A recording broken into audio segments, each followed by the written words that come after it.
ustedes recuerdan bien que el régimen de pequeños contribuyentes ya pasó a la historia. Ya pasó a la historia, pero sigue teniendo movimientos, aunque ustedes no lo crean. ¿Por qué sigue teniendo movimientos? Sucede que aquí en el estado de Quintana Roo, algunos regímenes de pequeños contribuyentes dejaron de presentar sus declaraciones en ceros. Esto origina una probable requerimiento por parte de las autoridades para que las presenten, pero a la autoridad se le ocurrió otra buena idea para forzar al régimen de pequeños contribuyentes a que cumplieran bien con todas sus obligaciones fiscales. Pues se les ocurre que aquí nos daban la licencia.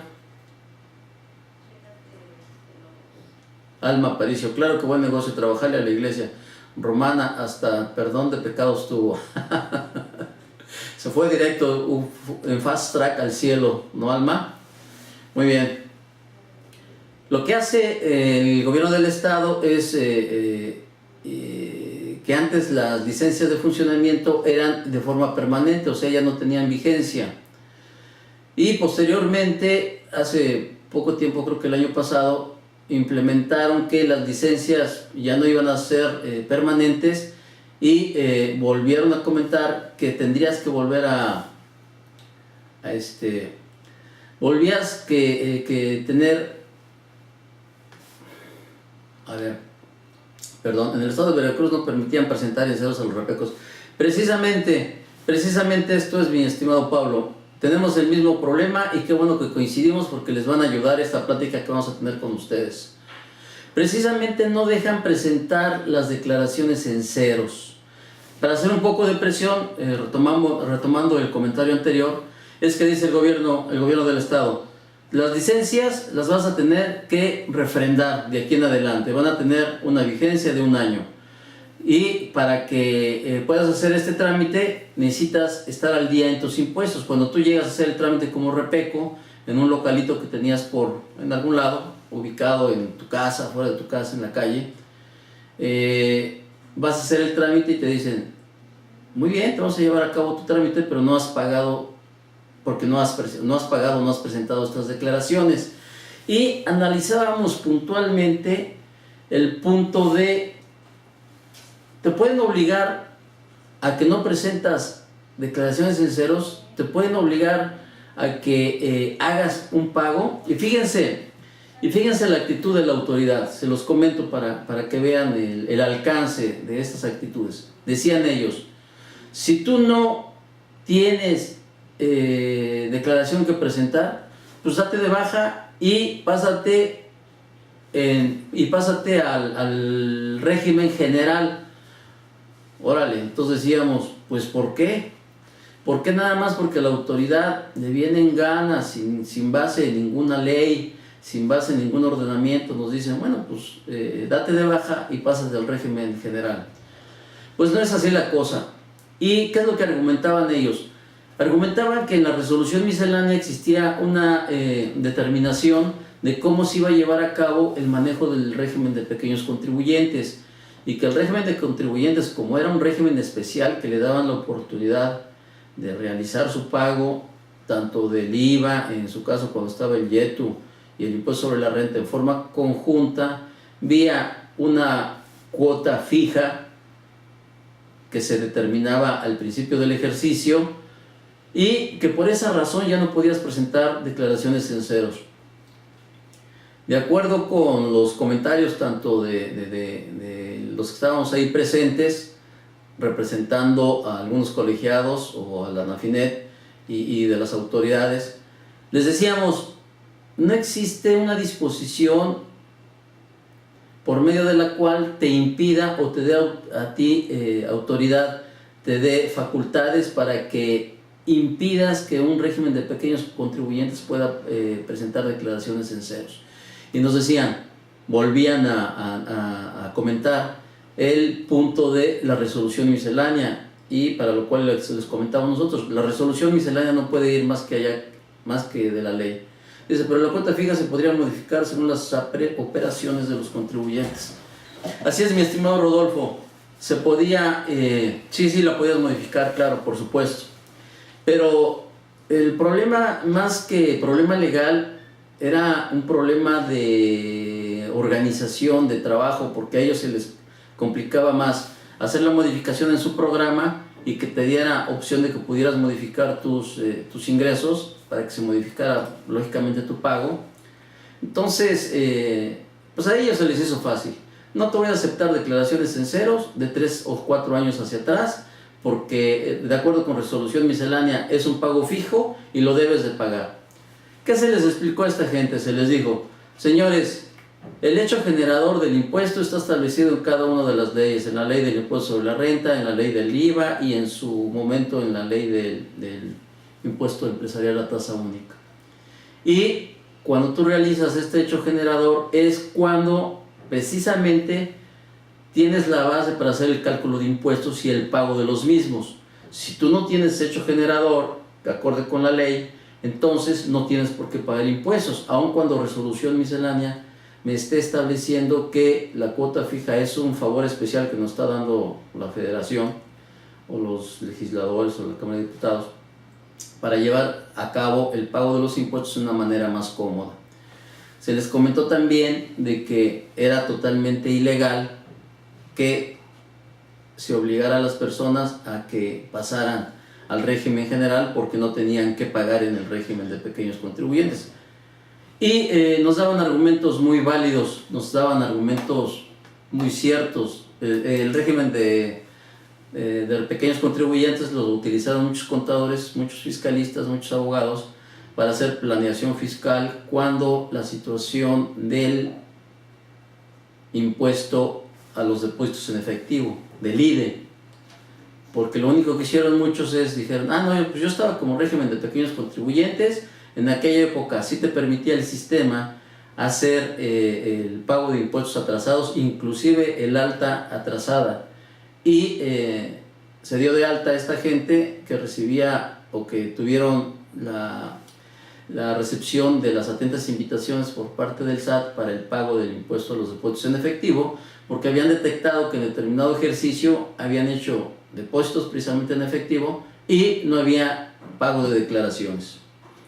Aquí en Guerrero están requiriendo desde el 2010 al 2013, pero en un caso en particular la persona cerró su negocio, pero no suspendió actividades y ahora con multa ya son más de 10,000 pesos. Híjole, pues se tienen que acercar a la autoridad porque precisamente ese fue el gran error. Al no presentar tu baja de tu negocio, pues te has acreedor a las multas que apliquen ahí en tu localidad. Pues ese sí es el error. Entonces les seguíamos comentando aquí a esta gente, a las autoridades, y ellos decían, está bien, estoy consciente de que también mucha gente hizo planeación con esta figura. Lo que estoy haciendo es que me firmen un cuestionario o un documento que le estoy entregando para que ellos, bajo protesta de decir verdad, me digan que efectivamente dejaron de tener operaciones en ese periodo, en el periodo que no presentaban sus declaraciones. Y ya sea que presentaban algún comprobante de que estuvieron hospitalizados, las cuentas del hospital, o que estuvieron en incapacidad, incapacidad del Seguro Social, o que se cambiaron de residencia y efectivamente no tuvieron operaciones, había cierta flexibilidad para aceptar esta documentación comprobatoria de que no tenían o no tuvieron ingresos, razón por la cual no tenían la obligación de presentar declaraciones con pago, pero sí en ceros, estamos de acuerdo. Y en ceros anteriormente sí te daban oportunidad de presentarla y actualmente pues ya te eliminaron esa facilidad que tú tenías. Ahora bien, hay que analizar, y qué bueno que en Guerrero coincidimos, hay que analizar porque está comentando aquí la autoridad, les voy a aceptar las declaraciones en cero siempre y cuando me firmes este documento y se va a anexar otro documento en el cual se van a incluir algunos elementos de discrepancia fiscal, de ver de qué te estabas manteniendo, en qué estabas gastando, si tenías que pagar colegiaturas, si tenías el recibo de luz, cuánto pagas, el recibo del agua y cómo lo estabas pagando. Entonces, esta situación es alertarlos para que utilicen esta figura los que la quieran componer en este momento, porque ya veo que ya son algunos estados que tienen el mismo problema.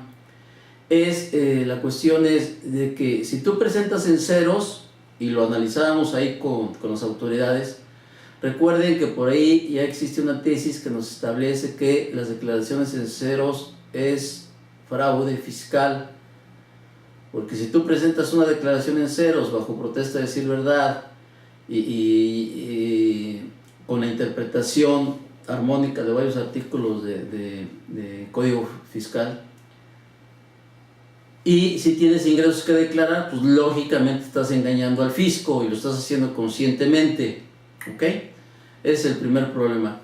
El segundo, en el momento que tú presentas tus declaraciones en ceros, en algunos casos hay que analizar, interrumpes lo que es la prescripción y a partir de ese momento le vuelves a dar vida a esos créditos y la autoridad tendrá 5 años más para hacerte una revisión, para organizar un buen equipo de estudiantes de las escuelas y decirle, mira, a este universo de contribuyentes del régimen de pequeños, vémelos a investigar y chécame si toda la información que me dieron es certera y efectivamente no tenían por qué pagar impuestos. ¿Ok? Entonces, hay que tener mucho cuidado con estas situaciones, mis estimados colegas, porque se pueden meter a los contribuyentes en un problema grave. El problema grave de presentación de declaraciones en ceros, que son fraudulentas, y la otra se interrumpe la prescripción y empieza a contar a partir de ese momento. Acuérdense que es a partir de la presentación de las declaraciones. ¿Ok? Otro puntillo por ahí que teníamos era el asunto del seguro social. El seguro social también trae muchos problemas con los contribuyentes. No quieren pagar, otros no tienen dinero para pagar, no quieren garantizar, se cambian de domicilio, se escapan, se van para un lado, se van para el otro y se le dificulta un tanto cuanto al seguro social encontrarlos. Pero también les digo, recuerden, la gente que debe esos créditos, pues ya existe mucho intercambio de información entre los ayuntamientos, entre el Seguro Social, Comisión Federal de Electricidad. Ya buscan todos esos elementos ante esas instituciones para poder revisar en dónde están localizados el contribuyente y ver si efectivamente está fuera de posibilidades de pago o está llevando a cabo otro negocio. Un error que era muy común ver en muchas personas físicas que organizaban y llevaban a cabo la formación de una persona moral, dejaban de pagar impuestos, se desaparecían y dejaban a esa persona moral ahí en el limbo. Y volvían a hacer otra nueva y cometían el gran error de volverse a poner los mismos socios en esa nueva sociedad. Entonces, le estaban dando todos los elementos al fisco para que los localizaran y les cobraran todo lo que habían quedado de deber con la compañía anterior. ¿Ok? Muy bien. Entonces, esos son dos temas importantes y recuerden que se pueden llevar a cabo convenios con el Seguro Social sin garantía hasta el 30 de junio del 2014. Esto fundamentado en el acuerdo que emitió precisamente el Seguro Social el 11 de enero del 2015, para que estén ustedes conscientes y puedan hacer uso de esta facilidad. Y bueno, pues hay que aprovechar lo que tengamos en este momento, mis estimados colegas. ¿Ok? Bien, tomamos ya el tema de la imprenta de Johannes Gutenberg, que su verdadero nombre era Johannes Helmflecht zur Leyden, y que él nació entre 1394 y 1399. Él tuvo mucha experiencia con su padre en hacer algunos trabajos de acuñación de monedas, a la orfebrería. Entonces de ahí aprendió a hacer ese tipo de trabajo y se le metió la idea ya posteriormente, muchos años después, en hacer lo que es el trabajo de la imprenta. Les comento, anteriormente, antes de la imprenta, cómo llevaban, y precisamente lo que comentaba por ahí Alma, es muy interesante, cómo llevaban a cabo la réplica de las Biblias. Las Biblias, comenta por aquí la historia de que se las encargaban a algunas personas que pertenecían a algunas órdenes de cristianos, católicos, etcétera, etcétera, y las replicaban a mano. Inclusive hay un comentario muy interesante que dice, muchas veces esta gente no sabía ni siquiera leer y escribir, y lo hacían exclusivamente por copia, estar copiando cómo iba el signo, y así lo iban haciendo. Entonces, para replicar algunas Biblias era sumamente tardado, tardaban 2 años, 3 años aproximadamente en replicar las Biblias. Exacto, dibujaban las letras. Y estimada Alma, Alma está muy interesada en el tema, se ve que lo ha checado. Entonces era un trabajo bastante fuerte, bastante pesado, y a Gutenberg se le ocurre empezar a hacer sus pruebas, de acuerdo. Y les comento que hay alguna diferencia entre lo que dicen algunos historiadores y lo que comentan otros, pero vamos a verlo en forma general y no nos vamos a meter en detalle porque no lo vamos a poder verificar exactamente quién es el que tenía la razón. Parece ser que él, desarrollando su trabajo, empieza a hacer todo lo que es los trabajos de la imprenta con el fundido de los metales que utilizaba para hacer las bases para las letras, y a lo mejor se le ocurrió a él, pero este conocimiento ya era anterior. El inventor de la imprenta se habla de que fue Wei Sheng, un chino, por allá por los años de 1041 y 1048. ¿Okay?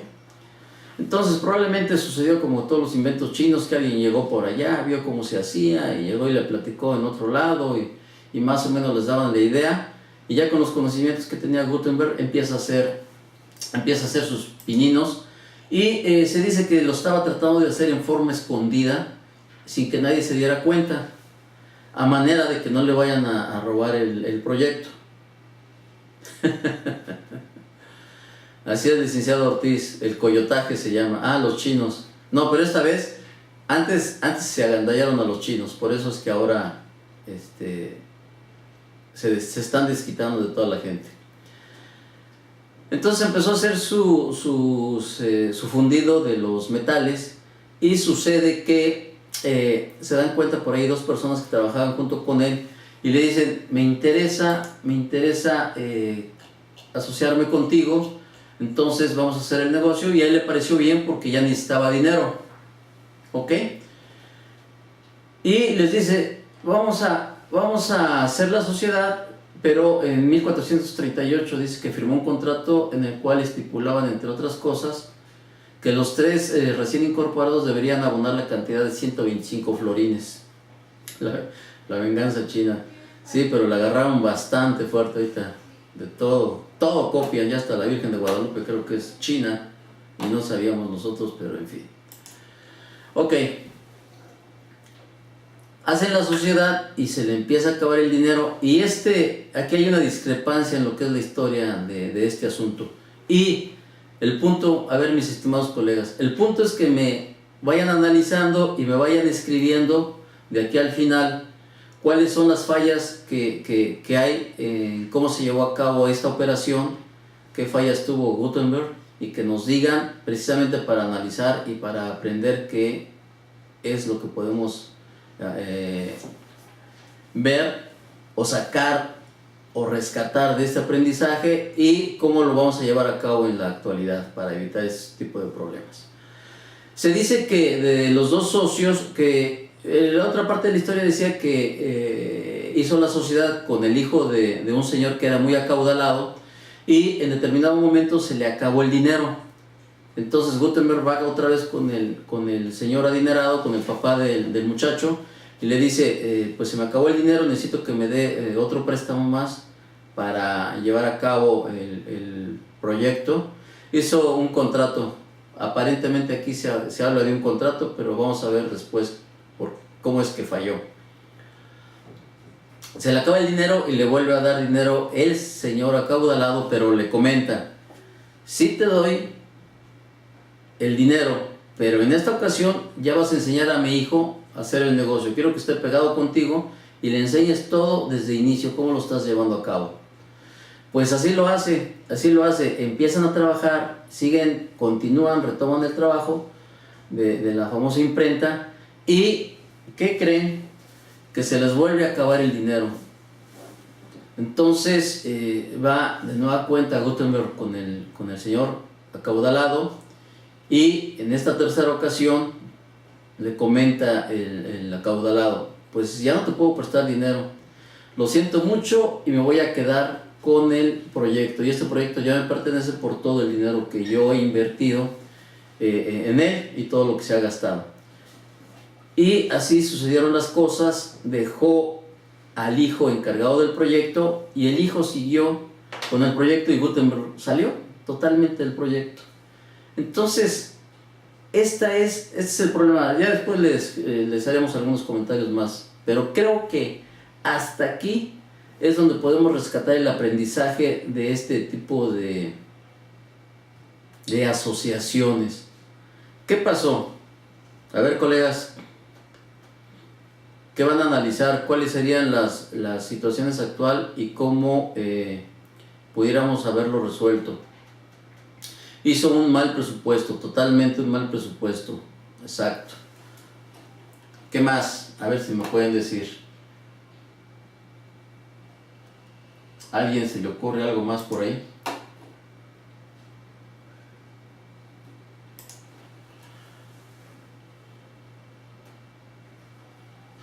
Ok, lo vamos a seguir analizando y me van a seguir dando sus respuestas para ir viendo quién se asoció con un usurero. Alma Aparicio.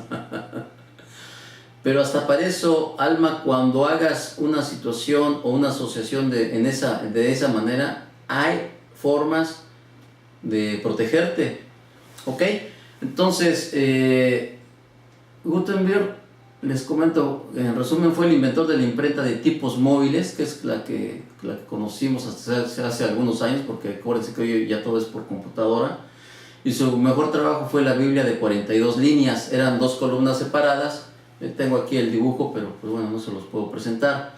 Y fue un trabajo que finalmente terminó el hijo del señor acaudalado, y que ellos se quedaron con todo el dinero. No consideró un porcentaje de margen de error. Sí, Gloria, ahí fíjate que ahí estuvo pésimo el asunto, porque fue demasiado el margen de error. En 2 ocasiones solicitar dinero. Si tú ya más o menos sabes lo que te cuesta hacer una letra para ponerla ahí en tu tipo y hacer la impresión, pues ya pudieras haberte aventado una planeación de todas las que ibas a necesitar, que dicen que fueron como 2000 tipos que tuvo que colar Gutenberg, ¿ok? Entonces era bastante chamba. Bien, primer problema, un mal contrato. Si en la actualidad hacemos una asociación de esa manera y yo soy el que tengo la idea y mi idea es buenísima, antes de llegar a externar tu idea, creo que tienes que ponerte las pilas y ver con quién estás trabajando, saber perfectamente bien si es una gente que te va a quitar el proyecto, porque muchos, créanme, que mucha gente solamente con que le platiques el proyecto ya lo hacen ellos solitos y tú ya saliste perdiendo, porque ya te copiaron el proyecto por otro lado. ¿Qué ejemplos tenemos de este tipo de situaciones? Tenemos el tipo clásico y conozco yo mucha gente que ha hecho canciones y artistas de renombre le dicen: a ver, preséntame tu canción. Ven la canción, se quedan con ella, les gusta y luego la graban y no le pagan nada de regalías al autor real. Ellos se quedan con la autoría de ese tipo de canciones. Esa es una situación que se da muy comúnmente en el ámbito artístico. ¿Qué otro punto podemos cubrir para registrar lo que estamos haciendo y hacerle conocer a la gente que es nuestro y que ya tenemos legalmente registrado esa idea. A ver, mis estimados colegas, quiero ver quién está poniendo atención. No había registro de patentes, exactamente. No tenía dinero, recurrió a una persona inadecuada. Patentarlo, exacto. Actualmente lo podemos hacer. Y estaba viendo, fíjense que con una diferencia de pocos años, como de 5 años hacia adelante, después de que él hizo este invento, exactamente, Sigfrido, derechos de autor, se comienza a inventar todo lo que es las patentes y las marcas. Sí, por eso era la pregunta de si le habían pagado, Rodolfo. Nunca se imaginó que perdería su invento. Exactamente. Y mucho de ese tipo de situaciones nos sucede a todos nosotros los contadores cuando hacemos nuestros despachos. Nos asociamos con gente que ya tiene más experiencia que nosotros y como somos bien penosos los contadores, y créanme que somos bien penosos, cuando estamos jóvenes, ya cuando vas agarrando experiencia, recuerden que esa máxima que dice la burra no era arisca, sino que la hicieron. Entonces ya tienes desconfianza de todo y ya firmas contratos. Cuando tú llegas a hacer tu asociación con tus cuates, los contadores, la haces de palabra, nunca la haces por escrito. Y créanme que es un gran error en la actualidad. Todas las sociedades que se hacen de palabra siempre tienen problemas. Tampoco se imaginó que su socio era un ladrón. Bueno, Ramón, hay que analizar este punto desde una visión muy objetiva y justa. Si el señor estaba metiendo tanto dinero en ese invento y todavía, aun cuando había hecho 3 aportaciones, todavía quedaba un trecho por correr y tenía que financiar y sacar más dinero, pues probablemente en algunos casos algunas personas hablen de que era justo, pero bueno, eso es de acuerdo con las circunstancias, ¿no? Hay que analizarlo de acuerdo con las circunstancias. Por eso es que les digo, entonces, hacer un buen contrato, que pudieras tener un contrato en donde existan socios industriales y socios capitalistas, ¿ok? Para que sepan, y en el cual tú vas a establecer que tu idea es fulanita de tal, la describes, que esta es la idea, en un contrato de confidencialidad, y que finalmente la idea es tuya y que el capitalista la va a financiar hasta que se termine la idea, se echa a andar y empieza a dejar dividendos. Nada de que ya se le acabó el dinero también al capitalista o ya no quiere invertir y se raja y te quiera robar el invento, ¿ok? Y la otra es pues lo que existe actualmente, que son los patentes y marcas, pero las patentes y marcas también hay que tener mucho cuidado. Ya ven que nada más hacen una modificación a un logo, le hacen una modificación al producto, le ponen otra letrita. Acuérdense cuál era, cómo estaban vendiendo algunos teléfonos ahí en el DF, ahí en el centro, los iPhone, pero lo escriben así como se oía, ¿no? Ya sería el colmo. Ahí pone, y los venden como si fueran de Apple, los productos. Entonces sí es un tanto cuanto difícil. Hasta aquí el tema que les quería comentar, y cuál es, en resumen, a las conclusiones que estamos llegando. Haces una asociación, primero debes de firmar un contrato, y para darle mayor fuerza, si es una inversión fuerte, aun cuando los contratos que firmen las personas al expresar o al poner tu firma autógrafa en dicho contrato, pues es una expresión de la voluntad y tiene todos los efectos legales. Actualmente el SAT en algunos aspectos nos está obligando a que este tipo de contratos los notaricemos, los protocolicemos ante notario. Uno de los puntos importantes es para determinar fecha cierta. Cuando tú tienes algún problema en alguna revisión y quieres darle otra connotación de dónde viene el origen de esa operación, haces contratos y le pones cualquier fecha y lo firmas. Pero lo que dice el SAT, esa no, para mí no es una fecha cierta, porque esa lo pudiste haber hecho efectivamente hace muchos años, o lo pudiste haber hecho el día de ayer y anotarle cualquier fecha. Lo único que me va a dar a mi autoridad la certeza de que es una fecha cierta es que lo protocolizaste, lo hiciste ante notario, porque el notario, si ustedes recuerdan, lleva un protocolo y se van agotando los números de folios de su protocolo y va quedando de buena forma comprobado de que se van haciendo en determinadas fechas. Dice, tampoco se imaginó que su socio era un ladrón, un contrato con reserva de dominio, Ramón. Yo pienso que le pasó lo que algunos empresarios actuales no tienen conocimientos contables ni legales, solo se dedican a vender y gastar sin control alguno. Sí, efectivamente, uno de los problemas que vemos nosotros como contadores, y no me dejarán mentir ustedes, mis estimados colegas, es de que nuestros clientes se dedican a vender, se dedican a las relaciones públicas y se dedican a hacer viajes en determinado momento. Pero la administración no la pueden ver la mayoría de los contribuyentes, de los dueños de los negocios. Si realmente existen muy pocos empresarios que les guste la administración y que sí te están checando y que sí te piden estados financieros y que sí analizan por qué tienes desviaciones en ciertos rubros de tus estados financieros, pero son contados, a mí me han tocado muy contados, ¿ok? Un contrato de asociación en participación solo con ratificación de firmas ante notario tiene validez.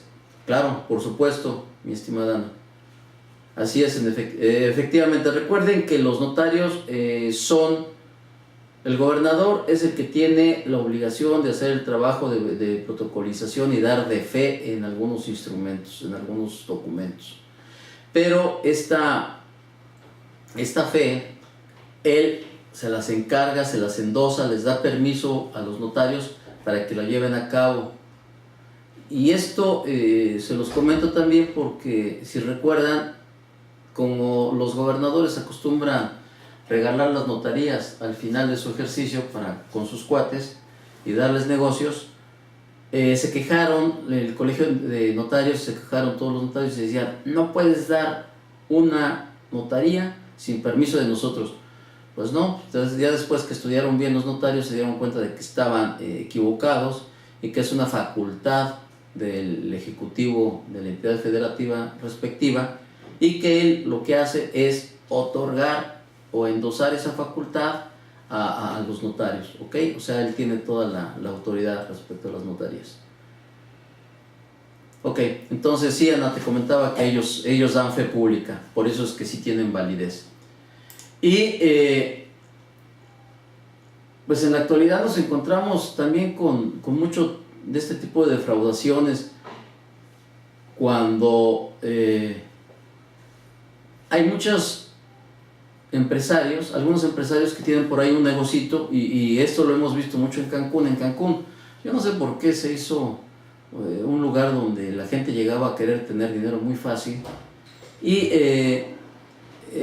arrancaban un negocio y después invitaban a otras personas como socios y decían, ven, te invito como socio, mira, un bar está buenísimo, está dejando mucho dinero, etcétera, etcétera.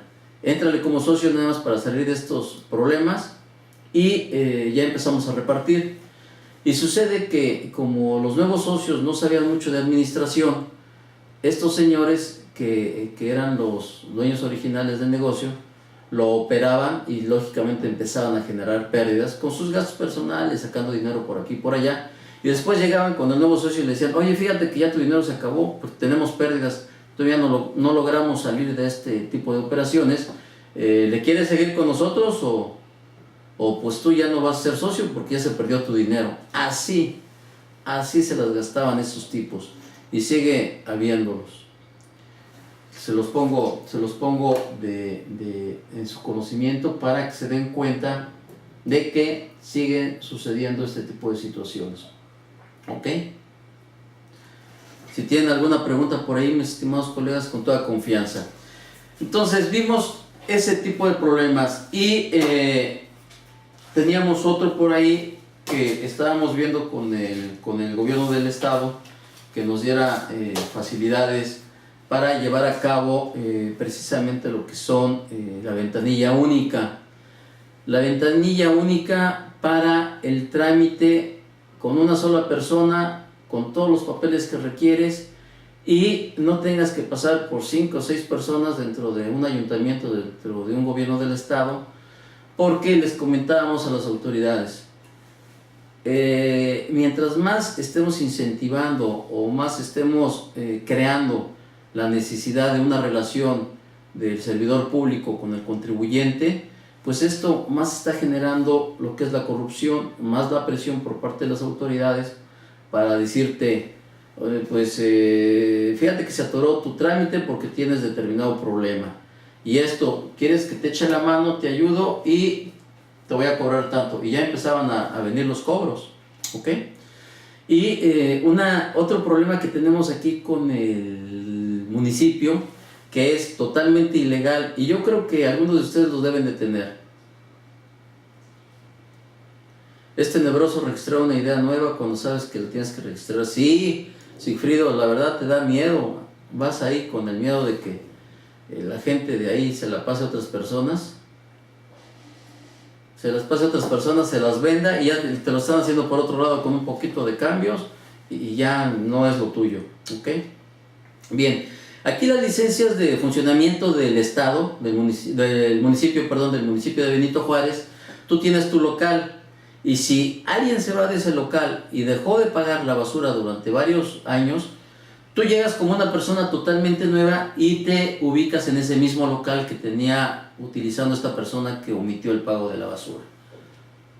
Pero, ¿qué creen? ¿Qué sucede con el ayuntamiento? El ayuntamiento no te va a expedir ilegalmente, totalmente, la licencia de funcionamiento, argumentando que la persona que estaba funcionando anteriormente ahí no pagó la basura. Y en primera instancia, totalmente, en forma por todos lados, a todas luces, ilegal, quieren cobrarle al nuevo contribuyente esas cuotas de basura.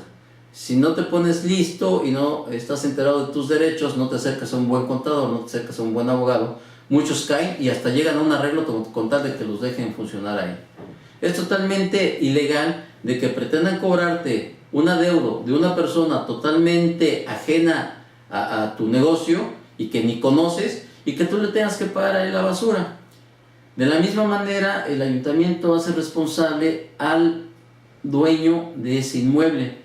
Le dice, oye, tú como dueño, tú debes de pagar la basura. Pues total, déjenme decirles que aunque existe por ahí alguna disposición en leyes reglamentarias aquí y locales del municipio de Benito Juárez, en Cancún, pues también es totalmente ilegal, porque pues yo no soy el papá del señor para andarlo cuidando a ver qué hacen, y estamos en Roma, que cuando los papás tenían que pagar las deudas de los hijos, ¿ok? Entonces hay que ponernos abusados con ese tipo de situaciones. ¿Y cuál es o en qué se basa la autoridad o cuál es la seguridad de que hacen estos argumentos? Porque dicen, bueno, pues si tú no conoces de leyes, o si sí conoces, te va a dar flojera, porque lo único que procede en este caso es un amparo. ¿Estamos de acuerdo? Un amparo porque pues nada más te están omitiendo, nada más te están diciendo el criterio, y tienes que sacarles una cartita donde ellos te comuniquen de que no te están autorizando tu licencia porque una persona que estaba ahí antes dejó de pagar los impuestos o los derechos de basura. ¿Ok? Este es otro de los puntos que es facultad y obligación de la autoridad. ¿Qué, licenciado Ortiz? ¿Cuál aseveración? ¿Cuál de todas las que hemos visto? ¿Ok? Entonces, ese tipo de problemas es muy común, es muy repetitivo aquí en Quintana Roo. Todos los municipios lo hacen, totalmente ilegal. Pero, pues como saben que poca gente, del 100% de las personas que tengan el problema, 2 probablemente se vayan al amparo y 2 que sean compañías que tienen dinero y van a llevarse un tiempo en que se lo resuelvan y van a invertir ese dinero. Entonces, Pues dicen, bueno, pues si del 100% dos se amparan, pues los otros 98 me están pagando, a eso es a lo que se tiene la autoridad.